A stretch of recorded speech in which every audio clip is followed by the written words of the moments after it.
On n'apprend pas à être mère, on le devient. C'est un chemin. Ce leitmotiv revient souvent quand on devient mère. Quand je suis devenue mère, je me suis parfois sentie très seule dans ce chemin parsemé d'inconnus, et il s'avérait parfois plus compliqué et plus difficile que je ne l'aurais cru.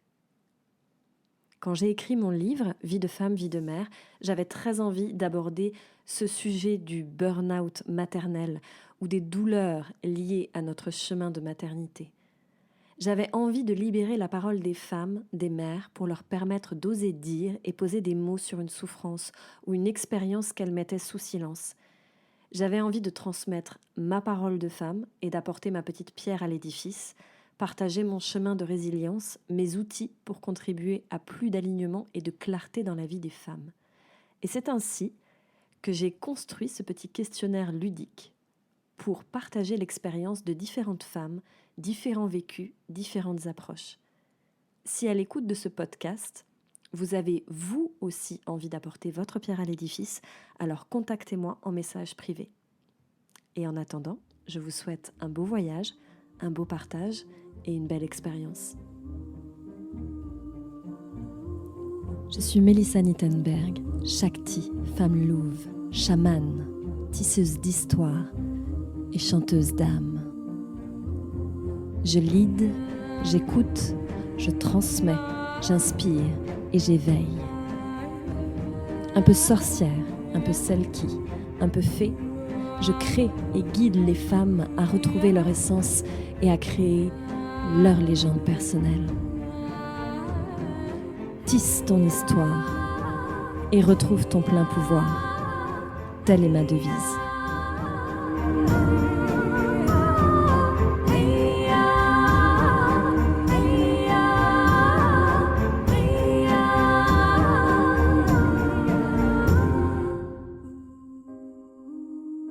Bienvenue dans ma petite chronique Vie de femme, vie de mère numéro 1. Et oui, aujourd'hui, pour ouvrir la voie, je reçois ma première femme et mère, Anne. Bonjour Anne.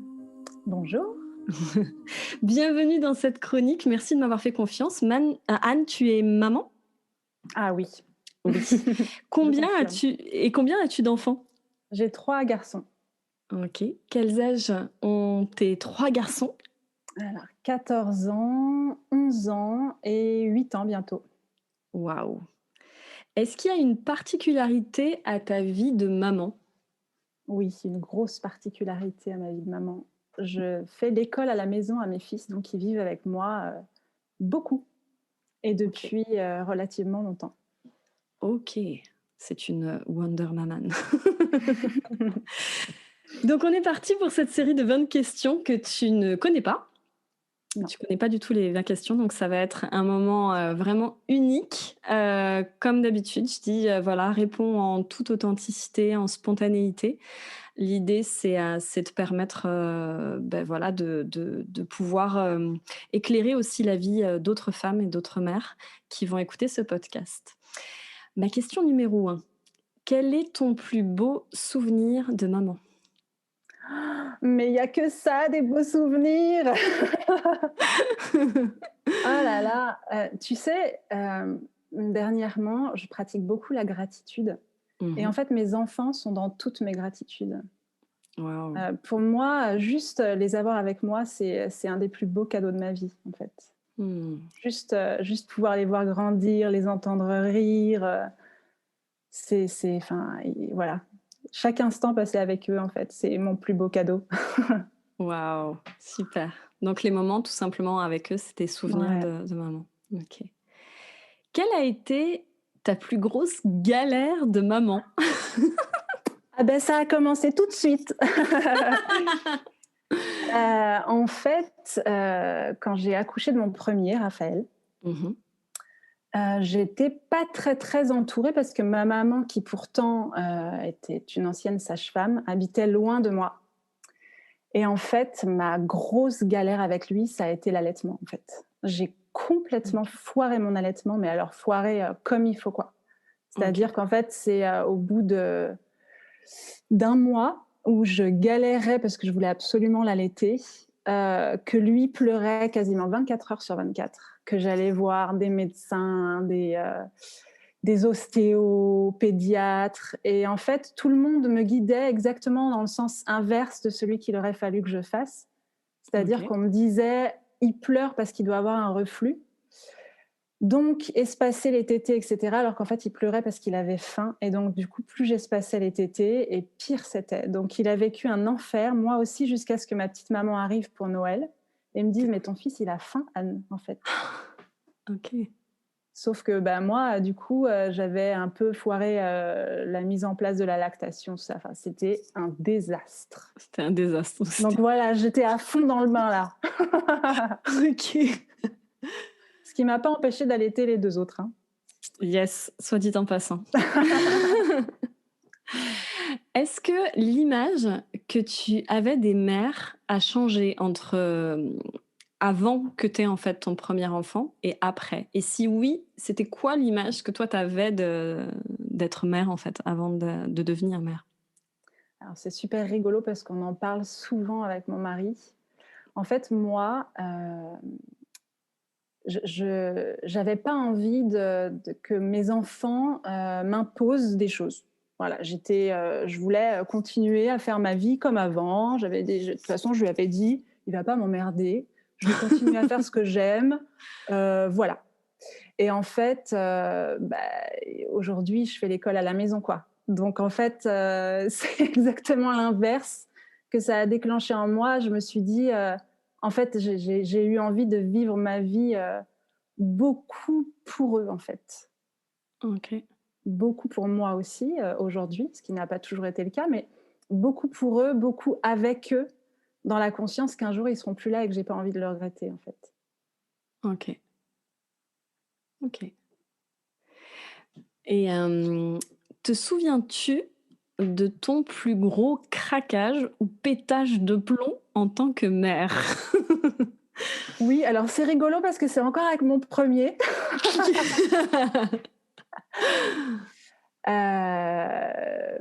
Alors, pétage de plomb, ben, justement, je pense que, ça a été très, très dur, au début avec lui, justement parce qu'il pleurait 24 heures sur 24 et Mmh. donc il pleurait aussi la nuit, donc il dormait avec moi et moi je dormais en lui faisant téter mon pouce parce que c'est ce qu'un pédiatre m'avait conseillé.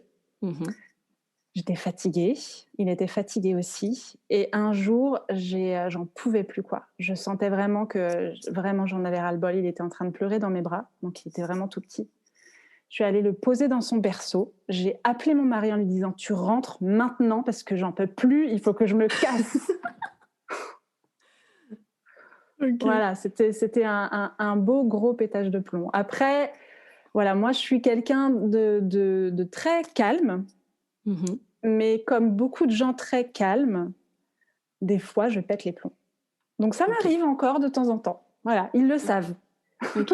Et ton pétage de plomb, c'est je m'en vais, c'est, de crier, En qu'est-ce général, que je crie. OK. Je crie, suffisamment fort pour avoir un peu mal à la gorge, les jours d'après. OK. Et ouais, peut-être je claque une ou 2 portes Ouais. et parfois ouais, après je m'en vais, je vais prendre l'air ou alors je pleure. Enfin voilà, ça m'arrive, OK. de plus en plus rarement d'ailleurs, mais voilà, ça arrive encore. OK. Quelle a été ta plus grande leçon sur ton chemin de maman? Waouh! Pour moi, en fait, c'est le chemin qui est une leçon, en fait. Mmh.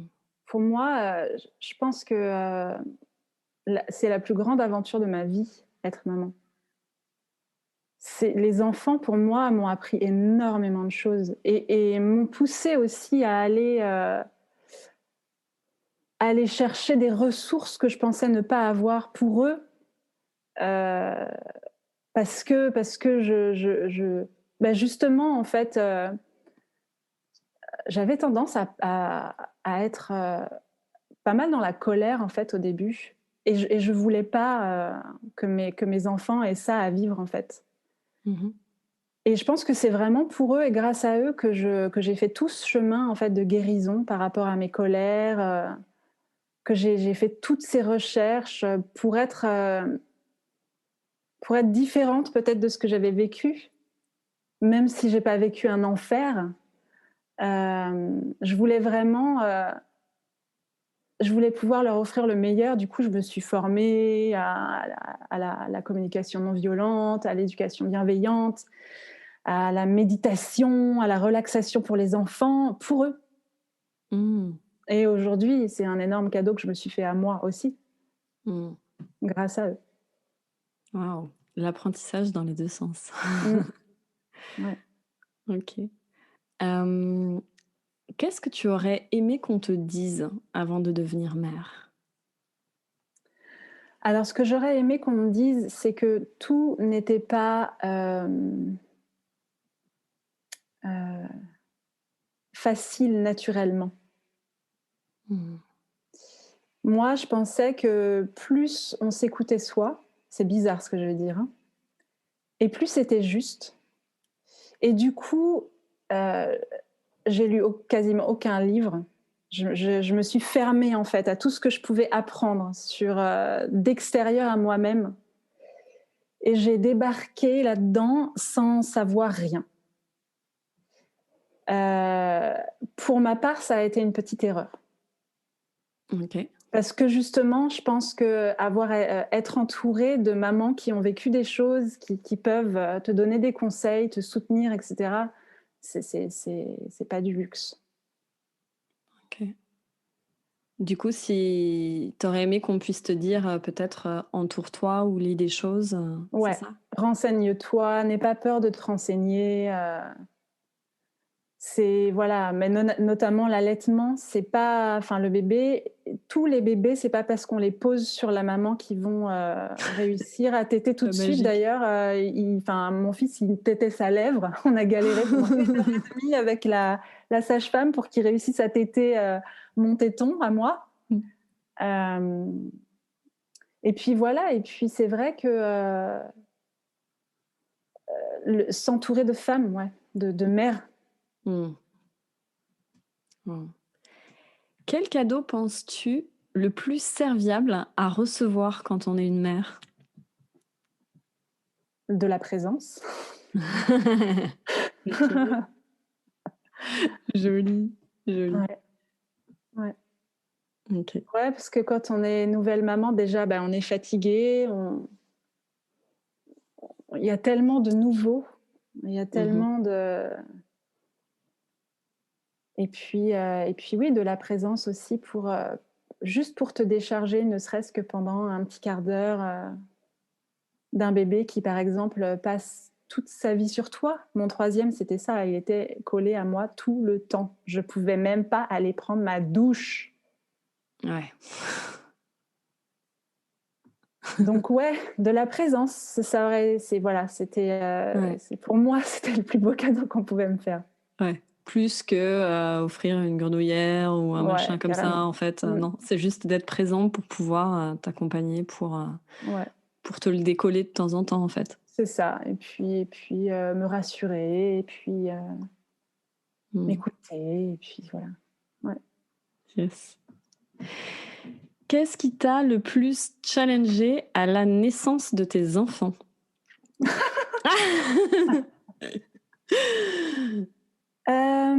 Alors, beh, pour, le premier, c'est certainement ce qui m'a le plus challengée, c'est son début difficile, Mmh mh. et après pour les 2 autres, ça a été, hem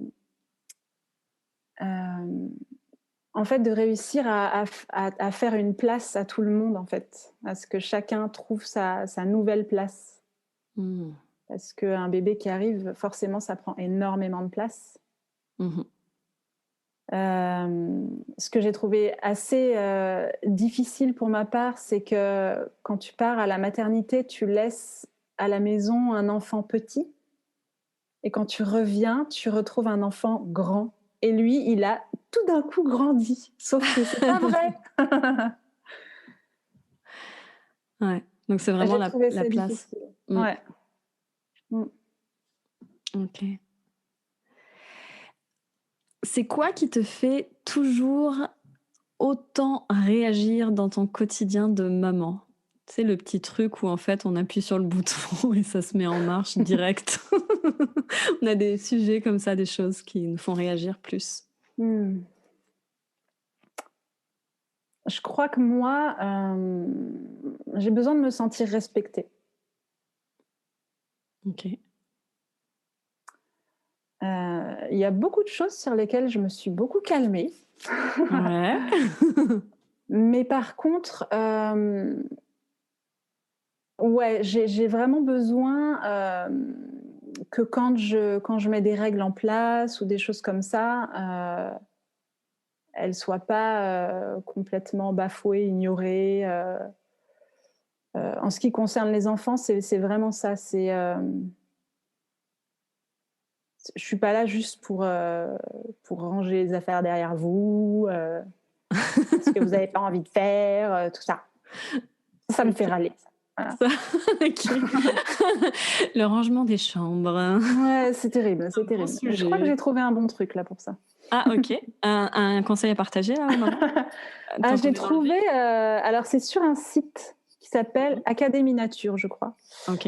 et elle partage des trucs super sympas, et notamment, un outil qu'elle a mis en place pour, motiver ses enfants. Alors elle fait aussi l'école à la maison, donc c'est un planning de motivation qui peut être pour le travail, on va dire «scolaire» entre guillemets, mais aussi, moi j'ai rajouté évidemment dedans plein d'autres trucs. Et ça semble fonctionner. En fait, on gagne des étoiles, et c'est super motivant parce que les étoiles, on peut les transformer en des trucs. Ah, des petites récompenses, des choses comme ça? Ouais, ouais, ouais, selon les parents, hein, ça peut être des sous, ça peut être du temps d'écran, ça peut être, du temps OK. passé aussi, à discuter, avec un parent, en intimité ou des choses comme ça. Et ça les Waouh! motive pas mal, ouais. OK. On prend, on prend. Que penses-tu avoir dépassé en tant que mère?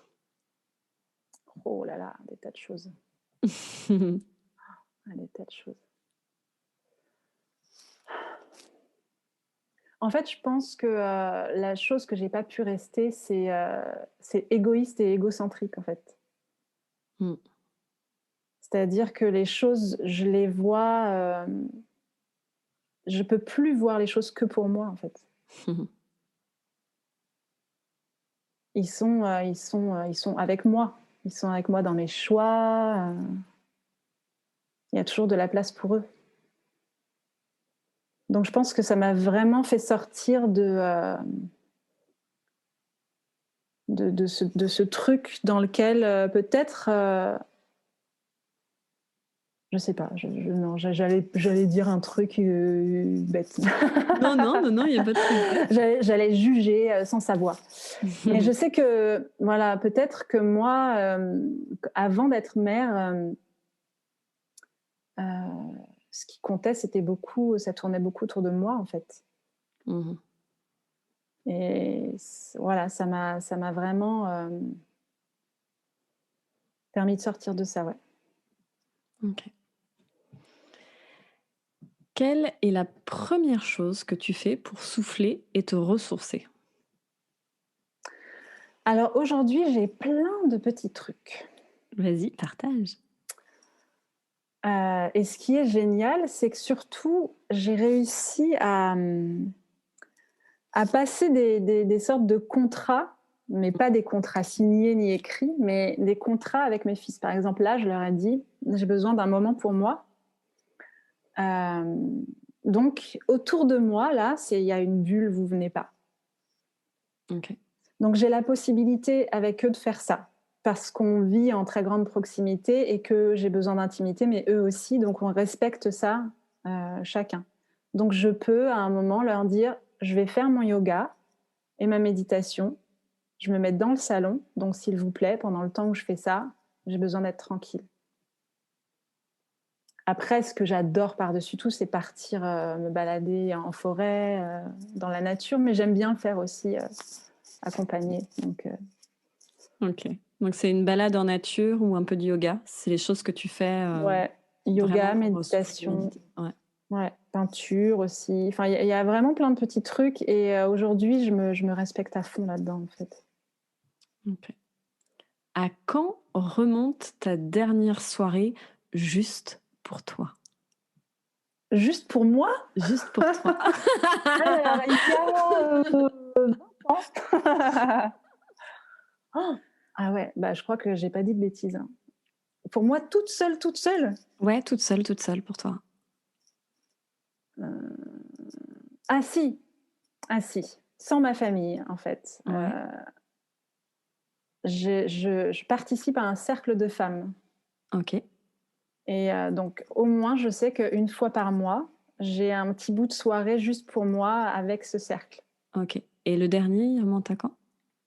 La dernière pleine lune, c'était autour du 30 décembre, je crois. Donc c'est il y a pas si longtemps que ça. Ok. Donc si les Mais personnes écoutent le sinon podcast, c'est à peu près il y a 15 jours, c'est ça? ouais, c'est ça. Ouais. Mais sinon des soirées pour moi toute seule, j'en ai pas vraiment. Ok. Mais c'est pas non plus quelque chose après lequel je cours, en fait. Ok. J'aime bien, mes moments de solitude plutôt en journée. Le soir, justement, j'aime bien être entourée, en fait. Ok. Et les moments du coup que tu disais en balade, c'est les moments toi qui te ressources, où Ouais, tu te retrouves toute seule. ouais. Ok. À quand remonte ton dernier week-end entre copines? Week-end, donc je dis bien 2 jours consécutifs, sans les enfants, sans nos hommes, juste avec des copines, voilà. Alors, je peux pas répondre à cette question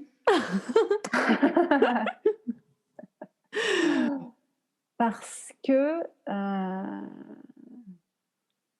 je crois que je n'ai jamais fait ça, en fait. Un OK, week-end entre copines, je crois que j'ai jamais fait ça. OK, Non. Non, j'ai fait un week-end de femmes, mais c'était pas forcément un week-end entre copines. C'était un week-end de ouais, femmes où j'allais intervenir, on était juste entre femmes. ouais, Ça va faire à peu près 3 ans. hein. Donc ça fait il y a 3 ans, donc voilà, Ouais, c'est ça. entre femmes, en tout cas un week-end sans les enfants, sans rien du tout, Ouais. c'était il y a 3 ans. Après un week-end sans les enfants, ça m'arrive.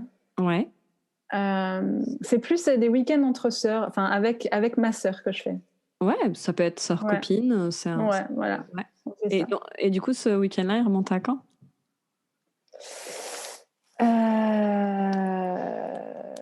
Alors attends, c'est il y a pas si longtemps que ça, mais alors je sais plus OK, du tout. Je crois que c'est entre les confinements, tu vois? OK. Donc à peu près, ça veut dire que c'était Il il y a faisait chaud. 3 mois? Il y Ouais, a ouais, ah, 4 ouais, mois? je crois. Ouais, à peu 4 près. mois. OK. OK, OK. C'est compliqué aussi, on est enfermés chez nous, on peut pas sortir. Parfois, tu sais qu'il ne faudrait pas, mais c'est plus fort que toi. Tu le fais quand même pour tes enfants. C'est quoi pour toi? Ah ben, en voilà d'une question. Je le fais quand même pour mes enfants. Ouais, tu sais le truc où tu dis: «Oui, je sais, faudrait pas que je le fasse parce que ça va pas les aider pour leur autonomie, pour ci, pour ça» ou «Non, ils sont quand même suffisamment grands, mais je le fais quand même». D'accord, ça y est, je comprends mieux. Ouais. Donc vas-y, redis-moi la question du coup, maintenant que j'ai compris. Donc parfois, tu sais qu'il ne faudrait pas, Ouais, mais c'est plus fort que toi, tu le fais quand même pour tes enfants. ouais. Hem, oh bah, des petits trucs, bêtes, genre, éplucher les clémentines, des trucs comme ça. Bon, ça arrive tout le temps. C'est De mignon. temps en temps, je me fais reprendre par mon mari qui me dit: «Non mais là, il est capable de faire ça quand même!» Ouais, bon, Ouais, mais pas bon, grave, ça c'est pas va, c'est pas grave. grave, je fais. C'est pas C'est grave, à mignon. 18 ans, il saura le faire. C'est toujours ce que je dis, hein. «T'inquiète, à 18 ans, il saura le faire». OK, OK. OK. Est-ce qu'il y a d'autres choses qui te viennent? Hem, je crois qu'ils ont usé et abusé, en fait, de cette tendance que j'ai eue, que j'ai moins, parce que j'ai un peu ouvert les yeux aussi, à faire les trucs à leur place. OK. Donc beaucoup de choses, en fait et effectivement, je me suis rendu compte que du coup alors en plus, c'est des garçons, Ouais. hem, ils ont mis un petit peu de temps, à être autonome sur des tâches du style participer à mettre le couvert, s'habiller tout seul. Mon dernier, je l'ai habillé jusqu'à je sais pas quel âge. Et puis c'est en voyant les filles d'une copine, genre à 3 ans, elle savait s'habiller toute seule, j'ai fait: «Il y a un bug là, il y a un bug. Le mien à 6 ans, je l'habille encore. Non, c'est pas possible. Vas-y, essaye de t'habiller tout seul pour voir». Et il y arrivait très bien en fait, mais lui, ça Ouais, l'arrangeait que ce soit moi qui l'habille. Et ouais. moi, j'avais pas du tout réalisé en fait que il a l'âge là maintenant, tu peux le laisser. C'est bon, tu peux OK, lâcher. bon. Excellent, ça va rassurer plus d'une maman. Quelle est la chose dont tu es le plus fière en tant que mère? Je trouve qu'ils sont formidables mes fils en fait. Mmh. Je trouve que c'est des belles personnes en fait. Quand je les regarde, avec des étoiles dans les yeux, avec de l'humour, gentils, qui s'inquiètent pour les autres, tout ça, je trouve que waouh, je suis hyper fière. Mmh. Donc d'être leur mère en fait, Mmh. d'avoir la chance de voilà, de côtoyer, des belles personnes comme ça aussi. C'est ouais. Waouh. Mmh. Vie de femme, vie de mère, vie de couple. Ton expérience de ça, c'est quoi? Mon expérience, c'est que, il faut beaucoup de communication. Mmh mh. Hem, je trouve que c'est très bouleversant. Ça peut être très bouleversant dans un couple. L'arrivée d'un enfant, alors c'est sûr que c'est beaucoup plus bouleversant l'arrivée d'un enfant que l'arrivée d'un deuxième ou d'un troisième, Mmh. parce que c'est le premier et qu'on passe de l'état de couple à l'état de famille.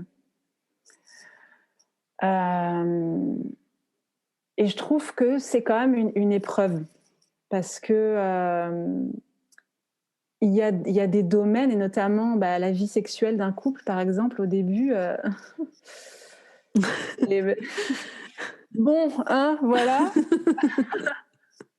la femme, elle est un peu occupée à autre chose et puis un peu indisponible et ça peut être difficile pour un homme à vivre. Donc heu, donc je pense que c'est aussi, enfin moi, pour moi, j'ai vraiment pris soin de beaucoup parler en fait avec mon mari, hem, de le laisser aussi, m'exprimer ses inquiétudes, galérer pour trouver sa place de papa, et on a beaucoup discuté tous les 2. Comme moi, rapidement, je suis devenue très maman, Mmh. j'ai eu besoin de son aide aussi pour, redevenir femme. Et puis j'ai eu besoin aussi à un moment de taper du poing sur la table pour dire, «Je ne suis pas qu'une maman, n'est-ce pas, les 4 hommes de la famille? J'ai aussi besoin de m'épanouir pour moi-même». Et ça a été un moment dans ma vie, dans notre vie où, il a fallu que je me fasse entendre. Mmh. Mais je pense que c'est hyper important à un moment de s'écouter et de pas se laisser de côté trop longtemps, en fait. Que ce soit en tant que femme ou que ce soit, en tant que couple, en fait. De pas se dire: «Ah, ça va passer». Ben, ouais, mais si on n'en parle pas, peut-être que ça passera pas, quoi. Donc de parler, vraiment. Mmh. De prendre du temps, ouais, pour vraiment, pas garder des trucs sur le cœur, pas, s'imaginer que tout va passer tout seul, Mmh. C'était pas évident, voilà. Pour moi, OK. c'était pas évident. As-tu une personne à qui tu peux confier tes enfants les yeux fermés? Bah, mon mari déjà, ce qui est une bonne chose somme toute. Ouais. Hem, ma maman aussi. OK. Heu,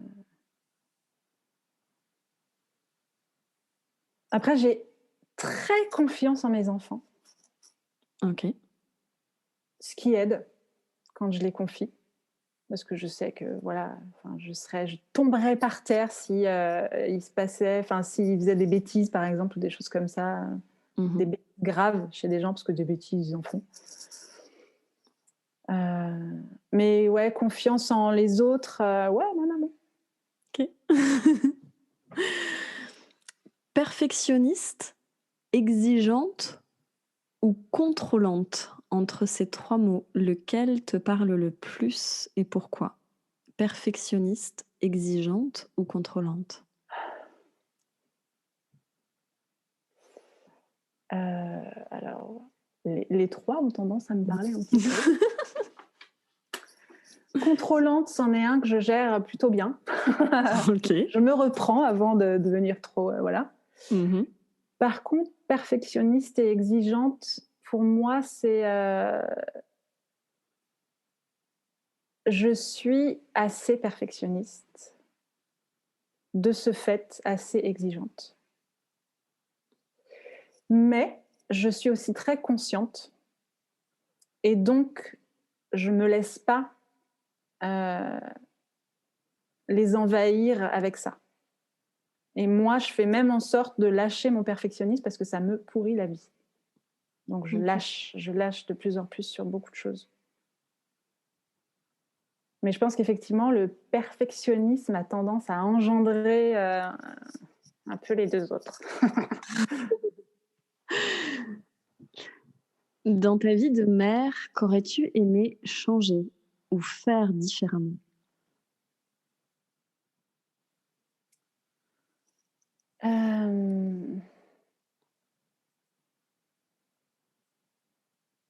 Il y a un truc, mais j'espère qu'un jour ça arrivera. L'expérience qu'on vit aujourd'hui, j'aurais aimé pouvoir la vivre dans un endroit qui nous ressemble plus, en fait. Avec, où mes enfants puissent plus expérimenter les choses dans la nature, passer plus de temps dehors. Quand on avait une grande maison, ils étaient beaucoup dehors. Aujourd'hui, on est dans une maison où il y a un micro-jardin, donc il n'y a pas la possibilité pour eux d'aller autant dehors. Et je pense que c'est vraiment ce que j'aurais aimé pouvoir leur offrir plus, en fait. De pouvoir grandir avec plus de liberté à l'extérieur pour pouvoir expérimenter plus dans la nature et qu'ils ne le font aujourd'hui, même si on essaie de le faire quand même pas mal. Ok. Dernière question de ce petit questionnaire. On aura été au bout et après on va avoir la question mystère. Quel est ton prochain rêve de femme? Pour moi, toute seule, mon prochain rêve de femme, c'est de pouvoir m'épanouir complètement dans tout ce que j'ai mis en place ces derniers temps, c'est-à-dire dans ma créativité, dans ma connexion justement avec la nature, et de pouvoir vraiment aller à fond là-dedans. Mais je pense que je vais... De toute façon, j'y vais, donc voilà.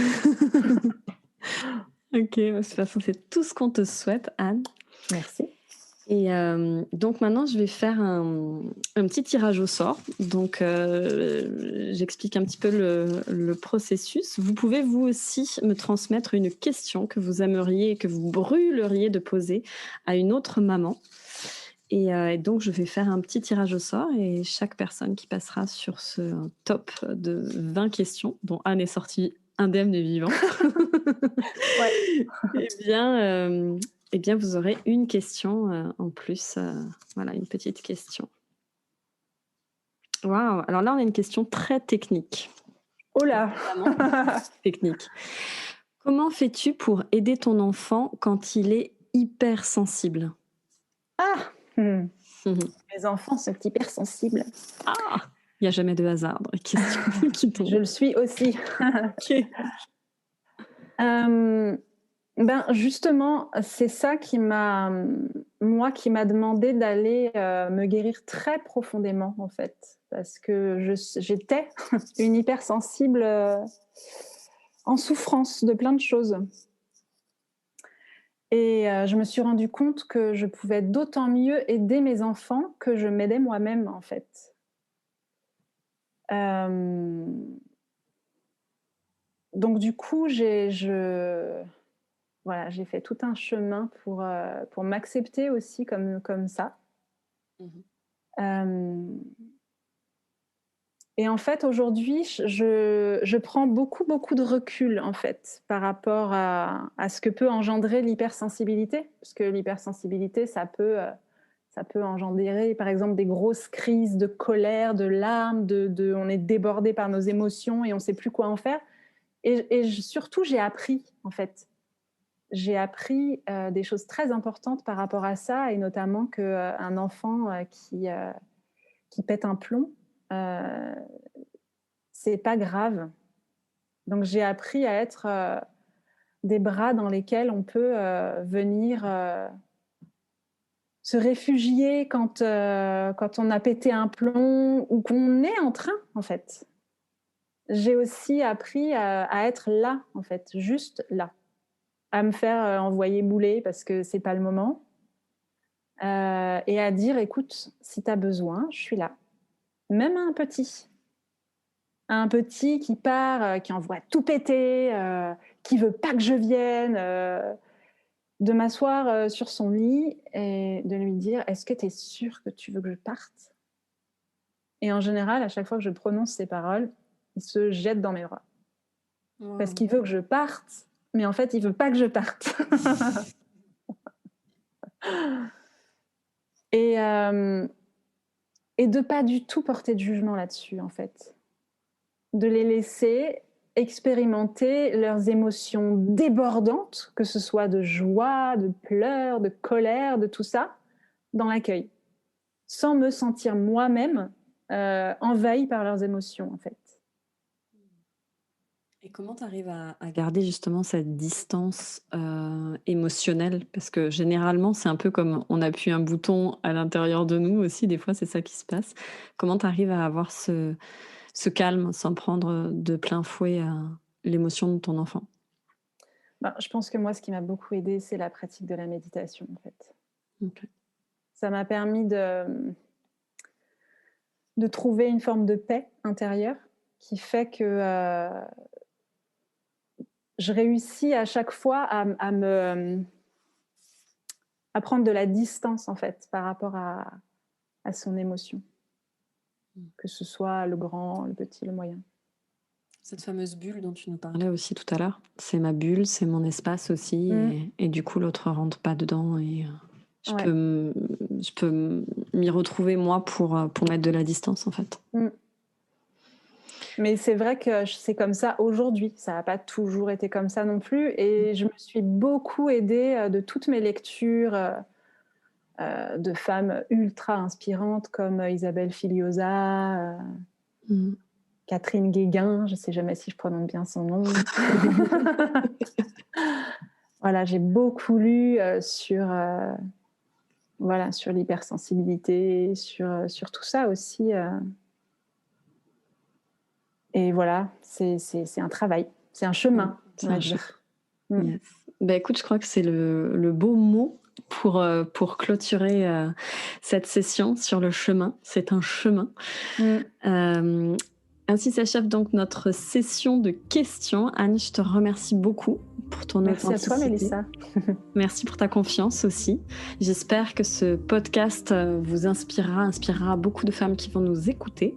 En tout cas, je vous invite à me retrouver dans le prochain podcast, à mettre aussi dans les commentaires des likes, et puis aussi à vous envoyer, si vous avez des petits commentaires, des choses, et à m'envoyer vos questions pour pouvoir être tiré au sort à la fin, dans la fameuse question de femme à mère, et à me contacter aussi si vous aussi vous avez envie de passer dans ce top 20 de questions, dans cette petite chronique vie de femme, vie de mère. Merci beaucoup, Anne.